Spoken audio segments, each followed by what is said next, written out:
আসসালামু আলাইকুম স্যার। ওয়ালাইকুম আসসালাম। আমার নাম হলো SK রন্দর্নে, deputy engineer, government of Maharashtra, water supply department. আমি একজন অমুসলিম, নন মুসলিম।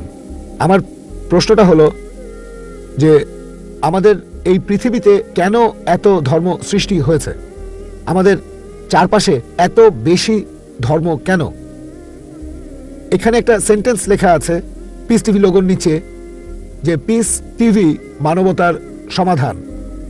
এখানে আমার মতামত হলো এই যে শান্তির জন্য জ্ঞান আর বিজ্ঞতার প্রয়োজন। ধন্যবাদ। ভাই একটা প্রশ্ন করলেন যে পৃথিবীতে এত ধর্ম কেন, এটা প্রথম প্রশ্ন। আর তারপর একটা মন্তব্য করলেন যে শান্তি মানবতার সমাধান, এটা পিস টিভির স্লোগান। শান্তির জন্য প্রয়োজন জ্ঞান আর বিজ্ঞতা। আমি আপনার সঙ্গে একমত। আপনার প্রশ্নের প্রথম অংশটা নিয়ে যদি বলি যে পৃথিবীতে কেন এত বেশি ধর্ম, আমাদের বুঝতে হবে যে সর্বশক্তিমান ঈশ্বর আমাদের স্রষ্টা আল্লাহ সুবহানাহু ওয়া তাআলা পাঠিয়েছেন মাত্র একটা ধর্ম। আল্লাহ পবিত্র কোরআনে বলেছেন সূরা আলে ইমরান অধ্যায় নম্বর 3 আয়াত নম্বর 19, ইন্নাদ-দীনা ইনদাল্লাহিল ইসলাম। একমাত্র ধর্ম, একমাত্র জীবন দর্শন যেটা আল্লাহ তাআলার গ্রহণযোগ্য, সেটা আল্লাহ তাআলার কাছে আত্মসমর্পণ করা। আল্লাহ তাআলা মাত্র একটা ধর্মই পাঠিয়েছেন। আর যত নবী রাসূল পৃথিবীতে এসেছেন, যেমন ধরেন আদম, ইব্রাহিম, মুসা, ঈসা, মুহাম্মদ, ওনারা সবাই শান্তিতে থাকুন। তারা মানুষকে একটা শিক্ষাই দিয়েছেন, আল্লাহর কাছে আত্মসমর্পণ করা। এখন আরবি ভাষায় যদি কেউ আল্লাহ তাআলার কাছে আত্মসমর্পণ করে তাহলে তাকে বলা হয় মুসলিম। আর ইসলাম, এই আরবি শব্দটার মূল আরবি শব্দটা হচ্ছে সালাম, যার মানে শান্তি। এর আরেকটা মূল আরবি শব্দ হচ্ছে সিলম, যার মানে আল্লাহ তাআলার কাছে নিজের ইচ্ছাকে সমর্পণ করা। তাহলে এক কথা ইসলাম মানে আল্লাহ তাআলার কাছে আত্মসমর্পণের মাধ্যমে শান্তি অর্জন করা।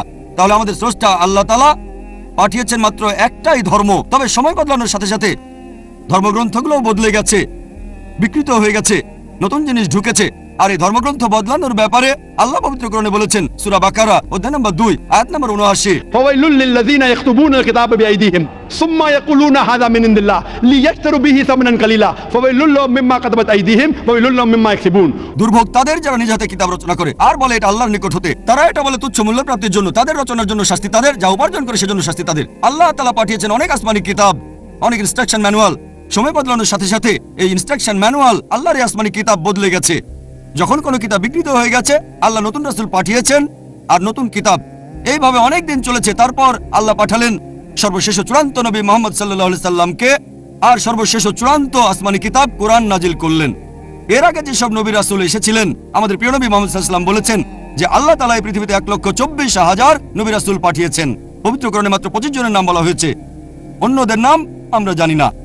হতে পারে একজন প্রশ্ন করেছিল, আপনি কি মনে করেন, একজন হিন্দু আমাকে এই প্রশ্নটা করেছিল, আপনি কি রামকে আল্লাহর রাসূল বলে মানেন অথবা শ্রীকৃষ্ণকে কি আল্লাহর রাসূল বলে আপনি মানেন? আমি বলবো যেহেতু নামটা কোরআন হাদিসে উল্লেখ করা নেই, আমি জানি না। হতে পারে রাসূল অথবা নাও হতে পারে, নিশ্চিত করে বলতে পারছি না। তবে একথাটা মানতে হবে যে সব নবী রাসূল এসেছেন নবী মুহাম্মদ সাল্লাল্লাহু আলাইহি সাল্লামের আগে, তারা ছিলেন সেই সময় আর সেখানকার মানুষের জন্য। তাহলে রাম যদি আল্লাহ রাসূল হয়েও থাকেন, যদি কৃষ্ণ আল্লাহ রাসূল হয়েও থাকেন, তারা এসেছিলেন সেখানকার মানুষ আর সেই সময়ের জন্য। বর্তমানে পৃথিবীর সব মানুষ, তারা থাকতে পারে ভারতে অথবা আমেরিকায় বা সৌদি আরবে বা কানাডায় বা ইংল্যান্ডে, পৃথিবীর যে কোনো জায়গায় তারা মানবে সর্বশেষ চূড়ান্ত নবী মুহাম্মদ সাল্লাল্লাহু আলাইহি সাল্লামকে এবং সর্বশেষ চূড়ান্ত আসমানি কিতাব পবিত্র কোরআন। আল্লাহ আমাদের কথা দিয়েছেন সূরা হিজর অধ্যায় নম্বর 15 আয়াত নম্বর 9 যে আমি কোরআন অবতীর্ণ করেছি, সেটা আমি সংরক্ষণ করব। তাহলে আল্লাহ তাআলা পাঠিয়েছেন মাত্র একটা ধর্ম, সেটা হচ্ছে আল্লাহ তাআলার কাছে আত্মসমর্পণ করা। ইসলাম মানে আল্লাহর কাছে আত্মসমর্পণ করার মাধ্যমে শান্তি অর্জন করা। আর আপনি বললেন জ্ঞান এবং বিজ্ঞতা দিয়ে শান্তি অর্জন করা যায়। হ্যাঁ, কার কাছ থেকে জ্ঞান? সবচেয়ে সেরা কে? আল্লাহ তাআলা আমাদের স্রষ্টা। কে সবচেয়ে জ্ঞানী? আল হাকিম, তিনি আল্লাহ সুবহানাহু ওয়া তাআলা মহান স্রষ্টা। তাহলে শান্তি অর্জনের সেরা উপায় হচ্ছে সেই জ্ঞান এবং নির্দেশনা মেনে চলা যেটা আমাদের স্রষ্টা আল্লাহ সুবহানাহু ওয়া তাআলা পাঠিয়েছেন। আশা করি উত্তরটা পেয়েছেন। ধন্যবাদ।